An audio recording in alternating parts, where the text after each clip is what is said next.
Soyez bénis, peuple de Dieu. Nous sommes dans notre chaîne Jésus-Christ, notre victoire télévision. Que le Seigneur Jésus-Christ vous bénisse abondamment. Vous qui nous suivez de toutes parts, selon la parole de Dieu, la Psaume 68, le verset 21. La Bible nous dit que ce Dieu est pour nous le Dieu de victoire. Et sa parole nous dit, 1 Jean 5, le verset 4, que tout ce qui est né de Dieu, parce que nous sommes nés de Dieu, triomphe le monde. Et cette victoire qui triomphe le monde, c'est notre foi. Car la Bible nous dit, dans Exode, chapitre 17, verset 16, nous l'appelons Jéhovah Nissi, ou à d'autres termes, Éternel notre bannière, Éternel notre étendard, Éternel notre victoire. C'est pourquoi nous vous invitons à suivre notre chaîne. Tu ne seras pas confus. La victoire serait votre partage. Car nous sommes dans la parole de Dieu. Il nous dit, dans Psaume 144, verset 1, la Bible déclare: Soyez le bienvenu, peuple de Dieu. Nous sommes dans notre télévision Jésus-Christ, notre victoire. Nous avons un enseignement qui nous parle sur les 4 clés de ma victoire. Chiffre 4, c'est le chiffre du changement. Même s'ils ont médité du mal, comme nous avons lu dans Genèse 50, 20, pour Joseph, mais l'Éternel, il est le seul qui change le mal à bien. Nous avons besoin que ces dieux de la Bible, les dieux de notre chaîne, Jésus-Christ, notre victoire, puisse tout changer dans ta vie. Au travers de notre thème, nous avons 4 clés. Première clé, c'est les actes. Tu dois avoir des actes. Tu as besoin de la délivrance de tout acte que tu es en train de commettre nuit et jour. Deuxième clé, c'est la pratique. Toute le pratique commis et mis. Et même comment tu pratiques la parole de Dieu que tu écoutes. Car il nous dit, ne vous bornez pas à écouter, il faut la mettre en pratique. Troisième, nous venons de parler sur le sentiment. Toi qui mets des sentiments, qui annule la puissance de la parole de Dieu, au moins de la coutume, de la tradition, comme a été notre père Abraham. C'est pourquoi il nous dit dans 2 Corinthiens 13 et 5, il faut examiner si réellement vous êtes à la foi. Est-ce que vous êtes réellement enfant de Dieu? Vous êtes réellement de Dieu dans ta marche avec le Seigneur. Dernière clé de ma victoire, c'est le penser. Le penser, on doit les éprouver. C'est ce que la Bible nous dit dans 1 Jean 4, le verset 1. Il faut éprouver les esprits. Ne donnez pas foi à tout esprit. Il faut les éprouver. Les dons de discernement nous servent à éprouver le vrai et le faux.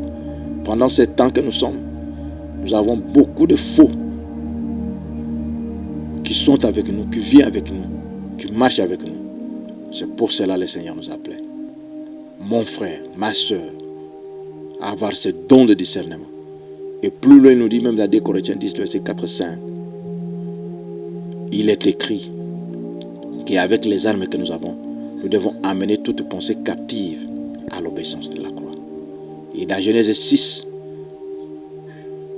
la Bible nous dit, le verset 5, si Dieu est parvenu même à diminuer la durée de vie des gens sur cette terre, c'est parce qu'il pensait uniquement vers le mal. Tu y as besoin de la délivrance de tes pensées. Toi qui penses toujours mal des autres. Tu penses mal de ta femme, tu penses mal de ton mari, tu penses mal de ton pasteur, tu penses mal de ton curé, tu penses mal de ton président. Tu es là seulement toute la journée pour méditer, préméditer que le mal. Tel est passé chez tel, ils ont parlé de tel, ils ont parlé de tel. Tu ne penses que mal de gens. Tu as besoin de la délivrance de ta pensée. C'est pourquoi le Seigneur lui-même nous dit dans Isaïe que mes pensées ne sont pas vos pensées, mes voix ne sont pas vos voix. Dans Isaïe 55, le verset 8. Les pensées de Dieu ne sont pas nos pensées et les voix de Dieu ne sont pas nos voix. Toi, enfant de Dieu, toi, peuple de Dieu qui m'écoute de loin ou de près, voilà les 4 clés. Toi qui as besoin de saisir, vivre la victoire. Dans notre chaîne Jésus-Christ, notre victoire. Cherche la délivrance dans tes actes. Partage avec des hommes de Dieu tous les actes que tu as commis. Il y a des gens qui ont commis même des abominations, même avec des chiens. Il y a des gens qui ont commis des choses horribles, terribles. Tous ces actes-là, comme il avait dit à Moïse, ton péché t'atteindra. C'est là aussi va te payer t'atteindre. Aujourd'hui, mon frère. Toutes les pratiques commises, même avec des bêtes, tu sais tout ce que tu as fait. Quelles sont les pratiques que tu as été? Dans quelle maison tu es entré? Les amulettes que tu as fait.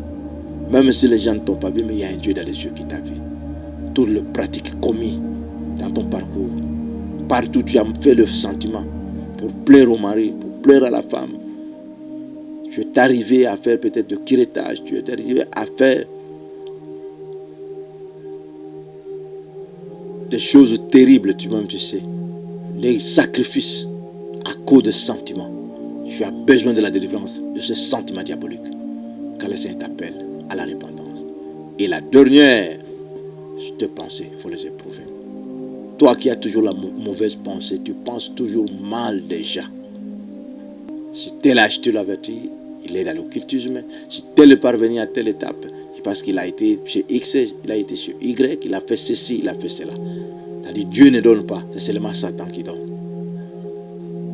L'or et l'argent appartiennent à notre Dieu. C'est pour cela, pour conclure, la Bible nous dit dans Matthieu 15:13 que toute plante n'a pas planté mon Père dans les déserts sera déracinée.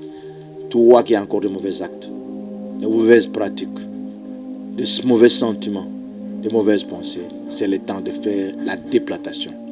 Dans Jérémie 15:19 nous dit, nous devons séparer les prêcheurs et les villes. Sépare-toi de mauvais actes, de mauvaises pratiques, de mauvais sentiments et de mauvaises pensées. Toi qui penses toujours mal de gens à tout moment. Et dans Philippiens 3:7, le verset 8 nous dit, tout ce qui a été gain pour moi, je les ai considérés comme une perte à cause de l'excellence de la connaissance de mon Seigneur et mon Sauveur Jésus-Christ. À cause du Seigneur Jésus-Christ, mais crois aux actes abominables, aux pratiques abominables, aux sentiments diaboliques et à toutes les mauvaises pensées. Le Seigneur Jésus-Christ revient bientôt. La victoire, c'est ton droit. Mais pour saisir cette victoire, une seule chose, mon frère, ma soeur, vois les actes que tu as posés dans ce monde. Vois de pratiques que tu continues à faire nuit et jour. Vois les sentiments que tu as toujours eu, que tu as toujours appliqués. Toi qui veux plaire aux hommes, plaire au monde, mais non à Dieu. Éprouve tes pensées. Tu as toujours de mauvaises pensées. Si tel a prêché cette prédication, il a prêché X, il a prêché Y, il a été chez tel, il lui a parlé, c'est pourquoi tu penses toujours mal. La Bible dit de penser uniquement chaque jour mal. Toi qui penses toujours mal des gens, le Seigneur t'appelle à la délivrance.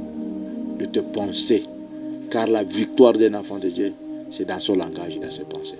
Et comment saisir, toi qui as toujours de mauvaises pensées pour le peuple de Dieu. C'est pourquoi il dit tout ce qui a été gain pour nous, à cause de l'excellence et de la connaissance du Seigneur Jésus-Christ. Je les ai retrouvés comme gain. Le Seigneur t'appelle, mon frère, ma soeur, à la repentance sincère. Arrête aujourd'hui avec les mauvaises pensées, les mauvais actes, les sentiments et toutes mauvaises pratiques. Nous vous supplions de suivre massivement notre chaîne Jésus-Christ, notre victoire, de vous abonner massivement. Suivez l'exhortation jusqu'à la fin. C'est un rendez-vous avec le Seigneur Jésus-Christ pour ta victoire. Pratique cet enseignement. Tu verras la gloire de notre Dieu. Car il nous dit dans Jean 8:32, vous connaîtrez la vérité. Il n'a pas dit vous allez connaître les serviteurs, vous allez connaître les prophètes, les apôtres. Il a dit vous connaîtrez la vérité. Et cette vérité vous enfranchira. Et dans Jean 8:36, il nous dit si le Fils vous enfranchit, si le Fils vous libère, vous serez réellement libre. Si le Seigneur Jésus-Christ ne revient pas, nous allons retrouver dans notre chaîne Jésus-Christ, notre victoire. Soyez bénis, vous qui nous suivez. Soyez bénis, vous qui êtes abonnés. Soyez bénis, vous que le Seigneur a choisi. Même dans quelques jours qui nous restent pour chevaucher cette année 2022, la victoire serait votre partage. Quand nous sommes dans la brèche, en train d'exercer, en train de supplier le Seigneur pour qu'il vous fasse grâce. Soyez bénis, soyez bénis. C'est votre chaîne. Nous avons besoin de vos commentaires. Nous avons besoin de vos suggestions. Nous avons besoin de vos questions.